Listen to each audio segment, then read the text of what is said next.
शरीर से लाचार पुलिस स्टेशन में खुद को घसीटता, बुरी तरह से घायल और डरा हुआ ये लड़का कौन था और पुलिस ने इसे क्यों पकड़ा था? पुलिस से बेतहाशा मार खाने के बाद भी ये तीनों खुद को बेकसूर बता रहे थे। आखिर सच क्या था? क्या ये वाकई बेकसूर थे? और अगर ऐसा था तो पुलिस इन्हें दोषी क्यों मान रही थी? क्या इस मामले के पीछे कोई बहुत बड़ी साजिश थी? इन सब सवालों के जवाब जानने के लिए आइए चलते हैं दिल्ली के उस मध्यम वर्गीय मोहल्ले में जहां ये तीनों रहते थे।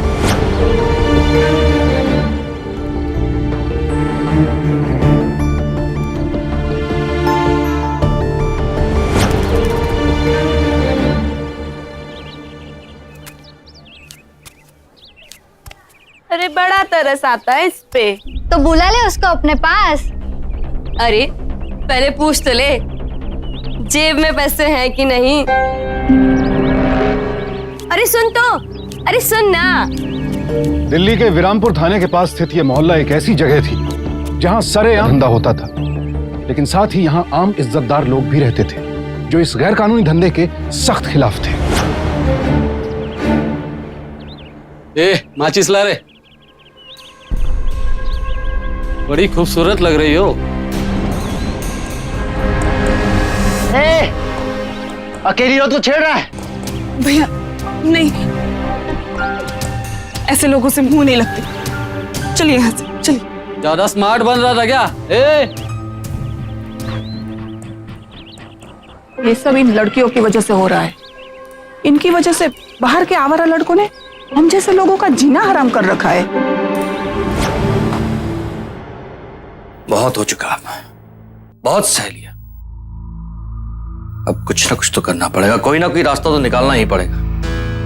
अरे आज तक तो सिर्फ लोग छेड़ते आ रहे थे, अब कल को घर में घुसाएंगे तो? और बच्चों पे जो बुरा असर पड़ रहा है सो अलग। मैं कल ही मोहल्ले वालों से बात करूंगा। और कितनी बार लड़ेंगे आप?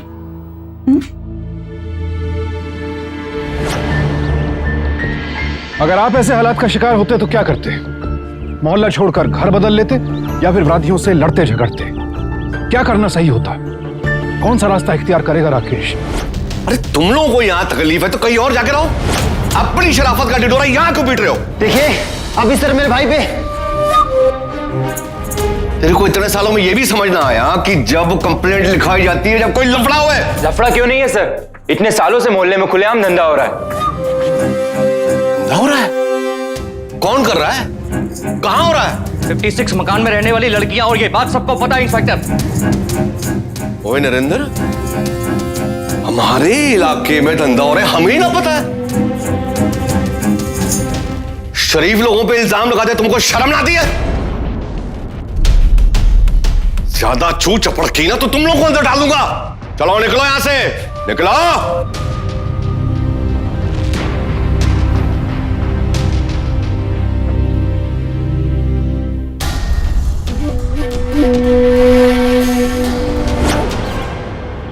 क्या मिला पुलिस कंप्लेन कर? कुछ नहीं। और जबकि पुलिस अच्छी तरह जानती है इन सब लोगों के बारे में कि किस तरह 10 साल पहले इन लोगों ने यहां आकर अपने पैर जमाने शुरू किए, और आज की डेट में पुलिस क्या, गुंडे क्या, सबके सब इनके गुलाम हैं। मैं मानता हूं, लेकिन अब सवाल हमारे बच्चों का है। अरे हमारे बच्चे इनके बारे में पूछते हैं, इनकी नकल करते हैं, कल को इनसे मिलने जुलने लगेंगे, हैं? उनकी सोबत में रहेंगे, तब क्या करेंगे हम लोग? लेकिन भैया अब हम क्या करें? हमने तो सब कुछ करके देख लिया है। मेरे ख्याल से हमें एक बार इन लोगों से मिलकर डायरेक्टली बात करनी चाहिए। उन लोगों से मिलकर? और कहां मिलेंगे आप उनसे? उन लोगों को अपने यहां बुलाकर या उनके वहां जाकर?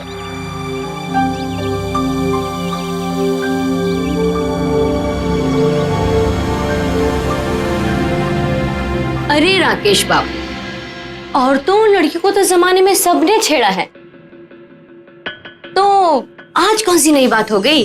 वो और बात है, पर यहाँ तो हर रोज हर वक्त गंदे इंसान ही आते हैं। देखिए, हम आपसे शराफत से बात कर रहे हैं।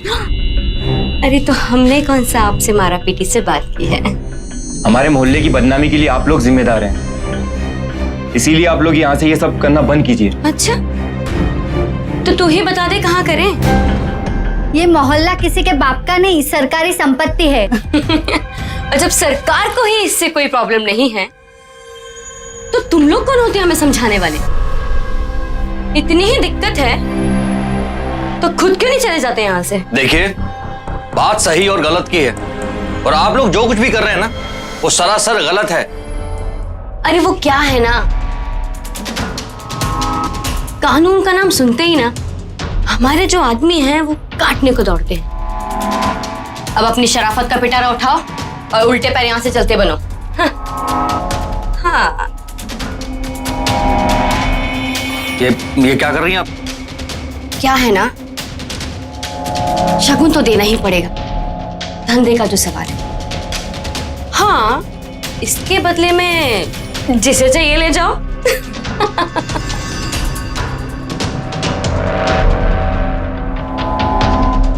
शरीफ लोग हैं भाई।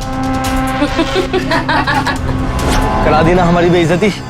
अभी तो आपके कलेजे में ठंडक पड़ गई होगी राकेश जी। मैंने तो आपसे पहले ही कहा था, इन लोगों से बात करने से कोई फायदा नहीं।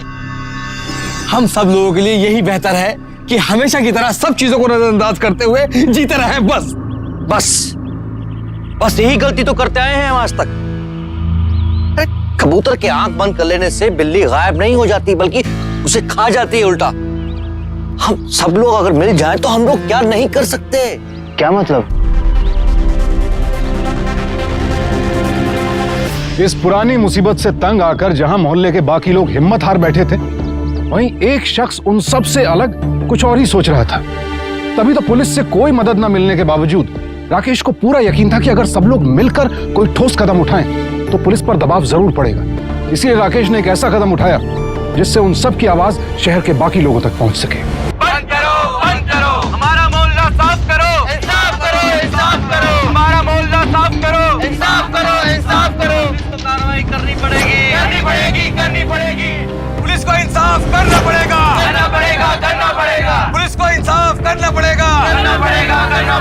इस चौकी का मामला है ये। अरे ये विरामपुर चौकी का मामला है। फोन लगाओ। पुलिस को कार्रवाई करनी पड़ेगी। हमारा मोहल्ला साफ करो, हमारा मोहल्ला साफ करो, हमारा मोहल्ला साफ करो, हमारा मोहल्ला साफ करो। Hello Jain sir. नहीं सर, हम तो थाने में ही, चौकी में ही सर। आप इस बात का सॉल्यूशन निकालिए। जी सर, बिल्कुल सर। हमारा मोहल्ला साफ करो, इंसाफ करो। हमारा मोहल्ला साफ करो, इंसाफ करो। आप लोगों में से जो भी मेन है उन्हें एसएचओ साहब ने अंदर बुलाया है।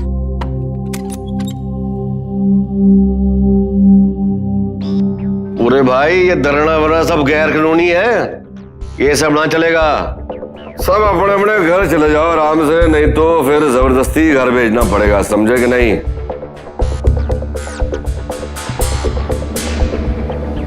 ये गूंगे हो गए क्या सब लोग?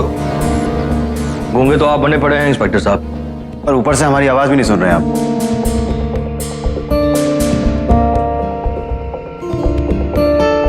पुलिस में ना गूंगे बैरों की भर्ती ना हुए हैं, समझे कि नहीं? हाँ तो लिखी हमारी एफआईआर। अब तो मीडिया भी हमारे साथ है, आज नहीं तो कल लिखनी ही पड़ेगी।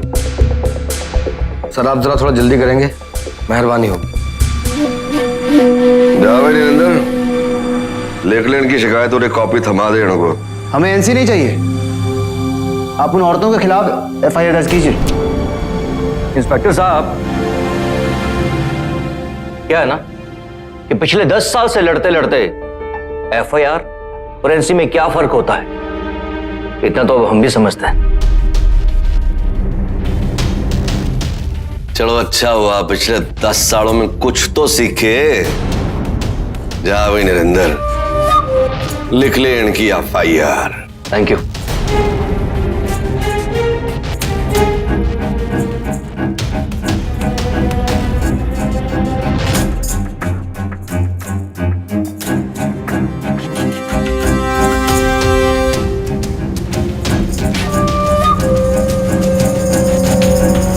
क्या आप एनसी और एफआईआर के बीच का फर्क समझते हैं? एफआईआर यानी फर्स्ट इंफॉर्मेशन रिपोर्ट, प्रथम सूचना रिपोर्ट, जो कि किसी संज्ञेय अपराध के खिलाफ पुलिस स्टेशन में दर्ज की जाती है और इस पर रिपोर्ट दर्ज कराने वाले के हस्ताक्षर भी लिए जाते हैं और इसमें पुलिस तहकीकात के बाद बिना अदालती वारंट के गिरफ्तारी कर सकती है। लेकिन वहीं अगर कोई असंज्ञेय अपराध हो तो उसे एनसी यानी नॉन कॉग्निजेबल ऑफेंस कहते हैं, और इसमें पुलिस ना तो एफआईआर दर्ज कर सकती है और ना ही बिना अदालत की मंजूरी के गिरफ्तारी कर सकती है।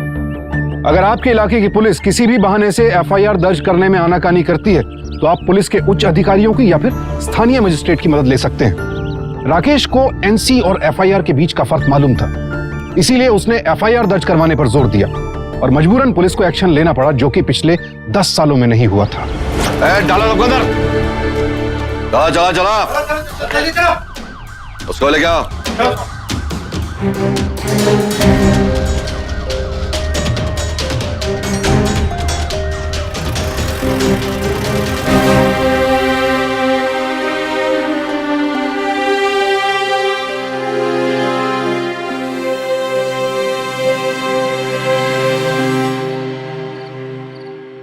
आज तो सारा मोहल्ला आपका गुणगान कर रहा है और मीडिया को बुलाकर तो आपने कमाल ही कर दिया।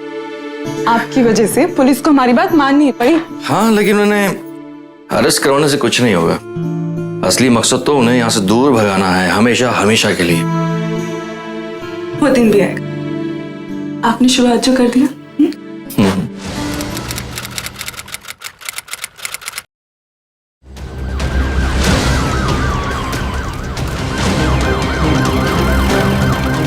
सर, हमारे घर वालों को पुलिस ने क्यों पकड़ा? बताइए। एसएचओ साहब आगे बताएंगे।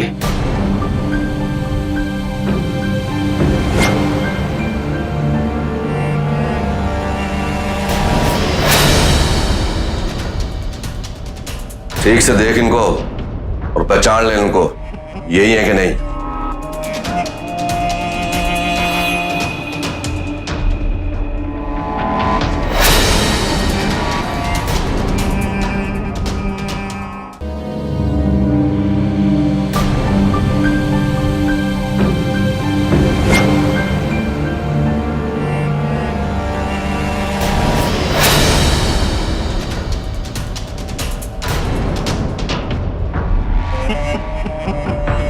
ये ना सर, ये सरासर झूठ बोल रही है। ये साजिश है हमें फंसाने की। ठीक है, तुम जाओ, आगे क्या करना है हम खुद कर लेंगे। जाओ। सर और कितना वेट करना पड़ेगा? बताइए ना सर। मैंने कहा ना, एसएचओ साहब आगे बताएंगे। सर, हमारे घर वालों को क्यों पकड़ा है? आप बताते क्यों नहीं? मैडम किया है कल रात को उन्होंने, आपके मोहल्ले की लड़की है रूपा, उसके साथ। नहीं सर, ऐसा कैसे हो सकता है? कल पूरी रात मेरे पति और देवर घर पर ही थे और मेरा बेटा भी रात को घर जल्दी आ गया था, उसके बाद में तो कहीं गया ही नहीं है। सर, आपको कोई गलतफहमी हुई। हमें पूरा यकीन है वो लोग ऐसा नहीं कर सकते। एक बार मेडिकल रिपोर्ट आ जाएगी ना तो आप लोगों को सब पता चल जाएगा। चलिए आप लोग जाइए अब यहाँ से, चलो। सर, उन पर झूठा इल्जाम लगाया गया है। लेके जाओ। सर, चलो बाहर। सर 2 मिनट मिलने तो दीजिए। सर, वो बेकसूर और उन्होंने कुछ नहीं किया। अचानक इस केस ने एक अलग ही मोड़ ले लिया। कहा तो एक दिन पहले राकेश और उसके भाई ने मोहल्ले के लोगों के साथ मिलकर मोहल्ले में हो रही के धंधे के खिलाफ आवाज उठाई थी। वहीं कुछ ही घंटों बाद उन्हीं लड़कियों में से एक की शिकायत पर पुलिस ने राकेश, उसके भाई मुकेश और उनके दोस्त इमरान को गिरफ्तार कर लिया। अब इंतजार था उस लड़की की मेडिकल रिपोर्ट का। नंदनी बेटा, मेडिकल रिपोर्ट चेक कराने भेजी थी। क्या रिपोर्ट्स आ गई? क्या पता चला? उस रिपोर्ट के हिसाब से सच में उस लड़की के साथ। क्या?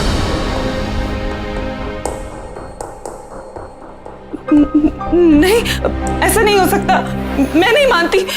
और उन्होंने कहा चार से बुला के उन लोगों तीनों को अदालत में पेश करेंगे। अब क्या होएगा?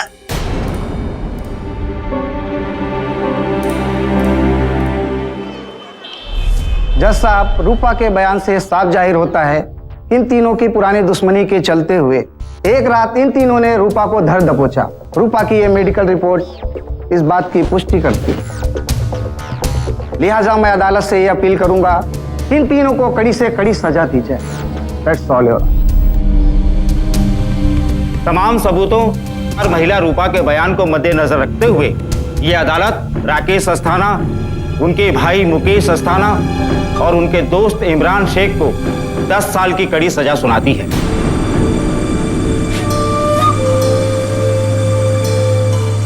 और साथ ही साथ 5,000 रुपए जुर्माना भरने का हुक्म देती है।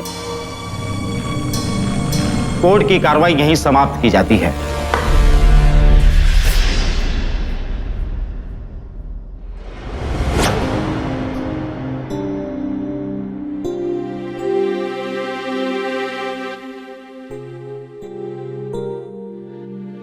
चिंता मत कीजिएगा, मैं छुड़वा लूंगी आप लोगों को। मैं अदालत को बताऊंगी कि ये सब झूठ है, गलत है, आप लोगों ने कुछ नहीं किया, आप लोग बेकसूर। चल चल, बहुत हो गया थारा मेल मिलाप, आजा। मैं आप लोगों को छुड़वा लूंगी, मैं चिंता मत कीजिएगा, मैं बहुत जल्दी छुड़वाऊंगी, बहुत जल्दी छुड़वाऊंगी।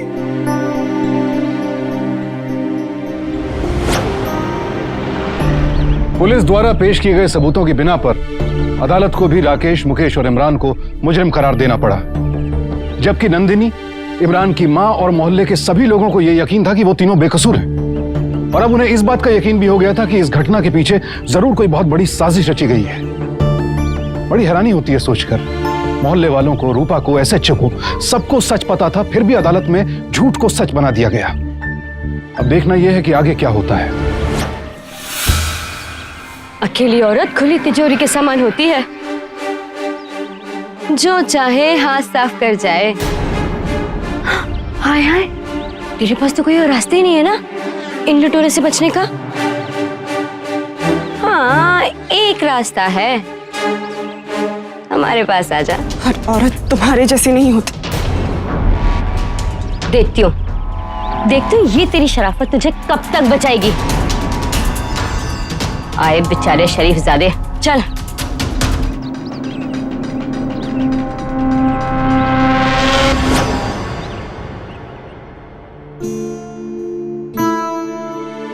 माँ और गुड्डी कैसे हैं? सब ठीक है, मैं हूं ना उनके साथ। और तुम कैसी हो?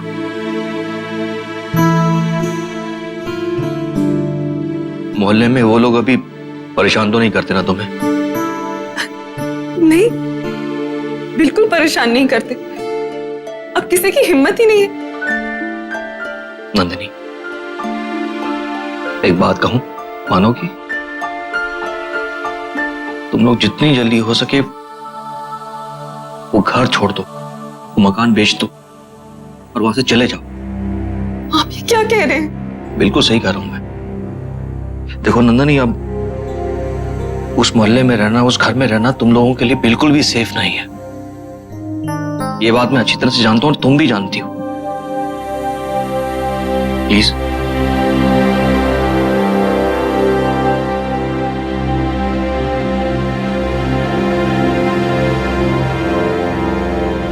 जरा सोचिए, अगर नंदिनी की जगह आप होती तो आप पर क्या बीतती। ऊपर से छोटी सी बेटी और बूढ़ी सास की जिम्मेदारी। नंदिनी जानती थी कि इस सब के पीछे किसका हाथ है, और वो ये भी समझ चुकी थी कि इन सब से निपटने के लिए उसके पति और देवर का जेल से रिहा होना बेहद जरूरी है, और इसके लिए उसे लड़ना होगा। अगर वो चुप रही तो वो यूं ही हालात का शिकार बनती रही। इसलिए उसने वो कदम उठाया जो उसे सबसे सही लगा। देखिए, सच क्या है ये हम सब लोग जानते हैं। इतने सारे लोगों की बात कौन नहीं मानेगा? ना बाबा ना, आज आप लोग के साथ है, कल को हमारे घर वालों के साथ होगा। लेकिन और नहीं तो क्या, अब इस मामले में हम और नहीं पढ़ेंगे। देखिए भाई साहब, वकील साहब ने हाई कोर्ट में अर्जी दी है।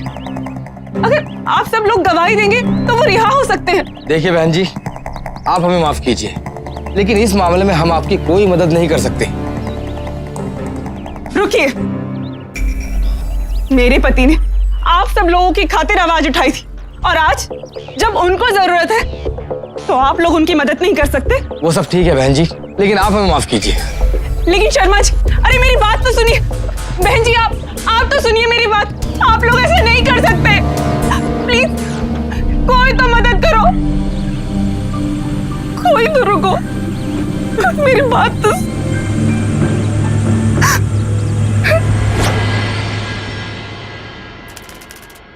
अभी तक हमारी अपील का कुछ भी नहीं हुआ है वकील साहब। क्या करें, सामने से कोई जवाब ही नहीं आया अभी तक। पिछली बार भी आपने यही कहा था। और कितना इंतजार करना पड़ेगा? एक कानून का दूसरा नाम ही इंतजार है मैडम, इसमें हम और आप कुछ नहीं कर सकते हैं। तो फिर ठीक है, आप मुझे मेरी फाइल वापस कर दीजिए, मैं दूसरी जगह जाऊंगी। ये रही आपकी फाइल, आपकी मर्जी है, लेकिन मैडम आप कहीं भी जाइए आपको जवाब यही मिलेगा।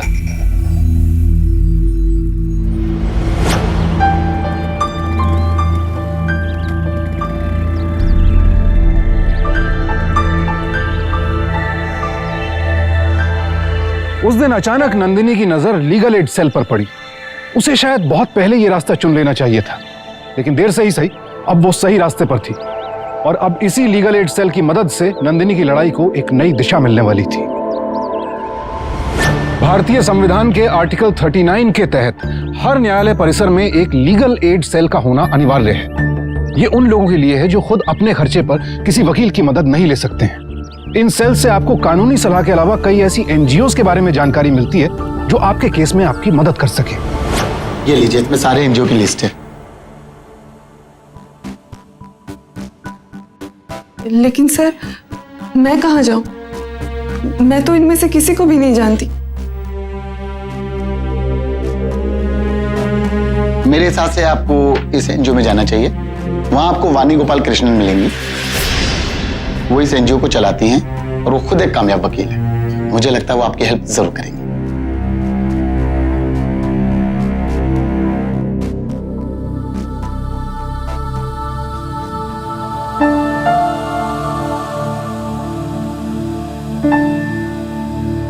मेरे पति और देवर बेकसूर हैं। आप जब पूरी बात सुनेंगी तो आपको भी यकीन आ जाएगा।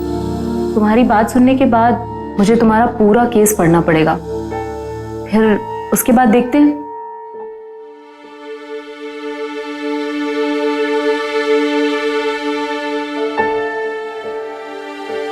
डोंट वरी नंदिनी, मैं अपनी तरफ से पूरी कोशिश करूंगी और हम कोर्ट में भी लड़ेंगे।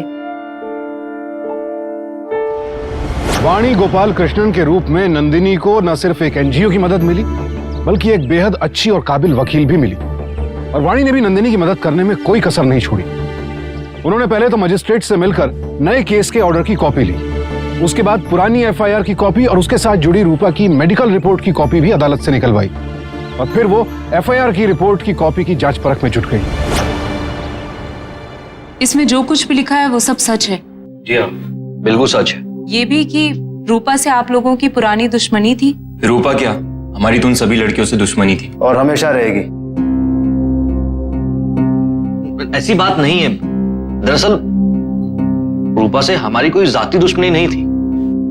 आई नो, मैं तो सिर्फ जो इस एफआईआर में लिखा है वो आप लोगों से कंफर्म कर रही थी। अब हमें मेडिकल रिपोर्ट वेरीफाई करवानी होगी।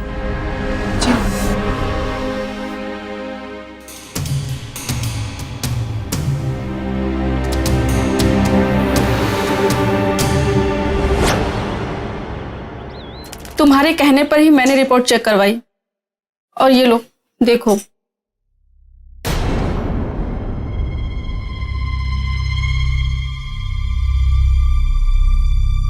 लेकिन इसमें तो कुछ और ही लिखा है। यही ओरिजिनल रिपोर्ट है। इसका मतलब पुलिस ने अदालत में नकली रिपोर्ट पेश की, क्योंकि रूपा की असली मेडिकल रिपोर्ट के हिसाब से एसएचओ जगदीश खुराना, कानून का रक्षक, जिसने कानून के साथ तो खिलवाड़ किया ही, साथ ही साथ मेडिकल साइंस की मर्यादा का उल्लंघन भी किया। अदालत में झूठी मेडिकल रिपोर्ट पेश की, जिसकी बिना पर अदालत को भी मजबूरन मुकेश, राकेश और इमरान को संगीन जुर्म का दोषी मानना पड़ा। ऐसा कहकर हम किसी विभाग विशेष के खिलाफ उंगली नहीं उठा रहे, बल्कि आपको सिर्फ सच्चाई से अवगत करा रहे हैं ताकि आप सचेत रह सकें। रूपा की मेडिकल रिपोर्ट भी इस केस के झूठा होने की तरफ इशारा कर रही थी। अब तो मैं भी कह सकती हूँ कि उन तीनों को फंसाया गया है। ये सब उसी के बाद हुआ जब उन्होंने मोहल्ले वालों के साथ मिलकर उन लड़कियों के खिलाफ एफआईआर दर्ज करवाई थी। उस एफआईआर के बारे में अदालत में कोई जिक्र नहीं हुआ? अच्छा, तुमने बताया था कि एफआईआर के बाद पुलिस ने कुछ लड़कियों को गिरफ्तार किया था। जी हाँ। तो फिर पुलिस रिकॉर्ड में जरूर उन लड़कियों के नाम दर्ज होंगे। शर्मा जी, आपने उनके साथ मिलकर एफआईआर दर्ज कराई थी, इसलिए हम आपके पास आए हैं। रूपा की असली मेडिकल रिपोर्ट के अलावा हमें वो एफआईआर की कॉपी भी चाहिए, जो पुलिस हमें नहीं देगी, क्योंकि एफआईआर की कॉपी सिर्फ कंप्लेनेंट को ही मिल सकती है। वो सब ठीक है, लेकिन आप शायद जानती नहीं कि पुलिस इन लोगों की कितनी सगी है। मुझे सिर्फ इतना पता है कि एफआईआर कॉपी पर आपका कानूनी हक है, जिसे पुलिस भी नहीं छीन सकती। शर्मा जी, अब एक आप ही हैं जो हमारी मदद कर सकते हैं, प्लीज। ठीक। ओ जी, आज कहां से आपको एफआईआर की याद आ गई? वैसे भी क्या करेंगे एफआईआर की कॉपी लेकर? जो भी करेंगे आपको पता चल ही जाएगा।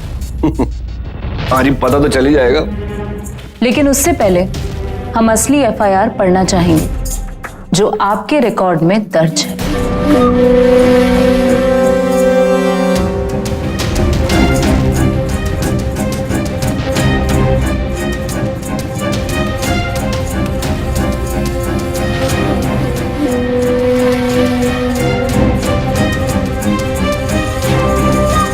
ये लो जी।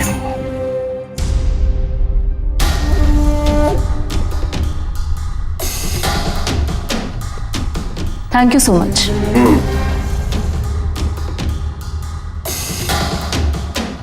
चलिए शर्मा जी।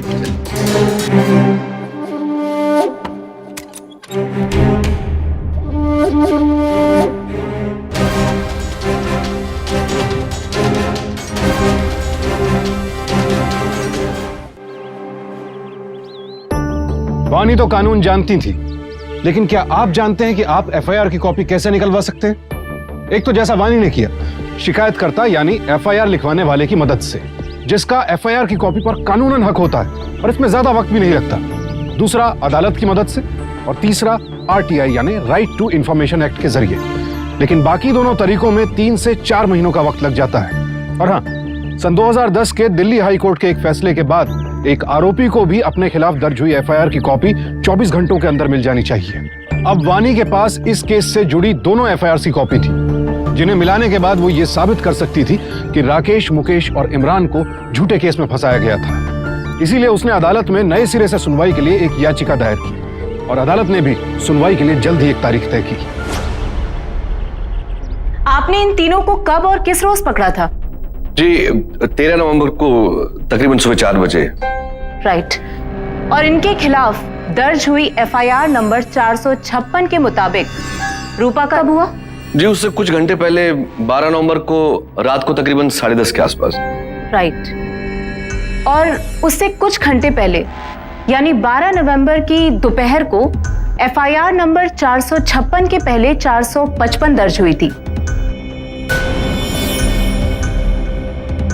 जिसके बाद आपने उसी रात को 9 बजे कुछ लड़कियों को अरेस्ट किया था। और पुलिस के रिकॉर्ड के मुताबिक वो लड़कियां रात 9 बजे से रात 12 बजे तक पुलिस कस्टडी में थीं, राइट?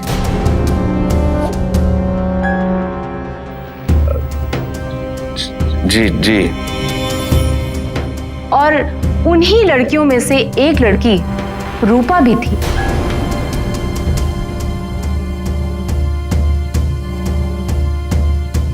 राइट एसएचओ साहब? जी। यानी कि रूपा 12 नवंबर को रात 9 बजे से लेकर रात 12 बजे तक पुलिस की हिरासत में थी।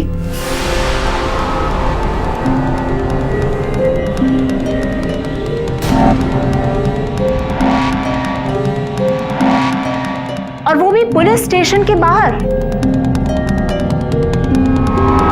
अब आप आगे खुद बताएंगे या फिर मैं रूपा को बुलाऊं? रूपा, अब तुम ही बताओ, तुम तो पुलिस हिरासत में थी। और ये वो असली मेडिकल रिपोर्ट है।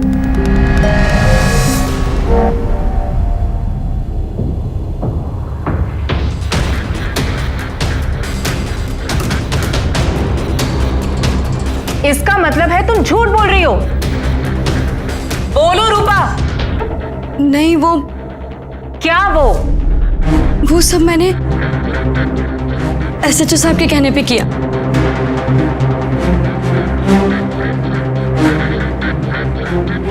मेरी कोई गलती नहीं है। अब पूरी बात सच सच बताओ। इन्होंने मुझे यकीन दिलाया था। बड़ा गहरा रिश्ता है आप लोगों से, और आपने तो हमें यूं ही सरेआम उठा लिया। करना पड़ता है। अरे एक रात की तो बात है रूपा रानी, थोड़ा एडजस्ट कर।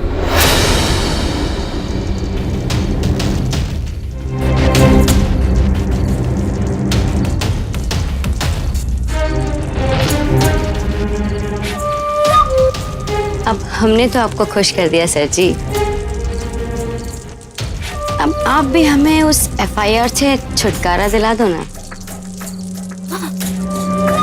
सुबह होने से पहले तेरी मुराद पूरी हो जाएगी रूपा रानी, मगर उसके लिए ना पैसे लगेंगे, और उन लोगों के खिलाफ ना एफआईआर लिखानी हो पड़ेगी।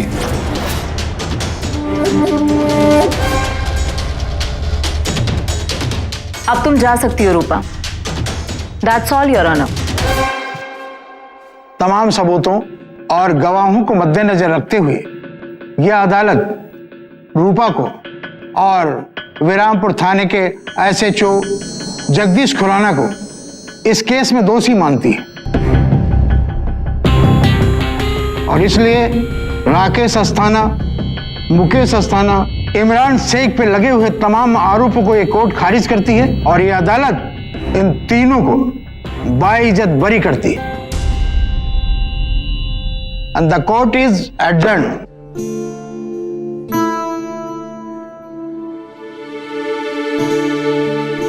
और इस तरह करीब 6 महीने जेल में बिताने के बाद 3 निर्दोष व्यक्तियों को संगीन जुर्म के आरोप से आजादी मिली। इस केस में अदालत ने रूपा और एसएचओ जगदीश खुराना को राकेश, मुकेश और इमरान पर झूठे आरोप लगाने के इल्जाम में सजा सुनाई, और साथ ही सरकार को तीनों निर्दोष व्यक्तियों को अपमानित करने और जेल की यातना झेलने के लिए 75 लाख रुपयों के मुआवजे का आदेश दिया। याद रखिए, कानून की जानकारी सिर्फ पुलिस और वकीलों तक सीमित नहीं है, बल्कि इसकी जानकारी हम सबके लिए जरूरी है। और अगर कोई भी पुलिस अधिकारी या वकील कानून का गलत फायदा उठाता है तो उसके खिलाफ आवाज उठाना, उसे रोकना हम सबका फर्ज है। अब मुझे सुशांत सिंह को इजाजत दीजिए। सावधान इंडिया, इंडिया फाइट्स बैक।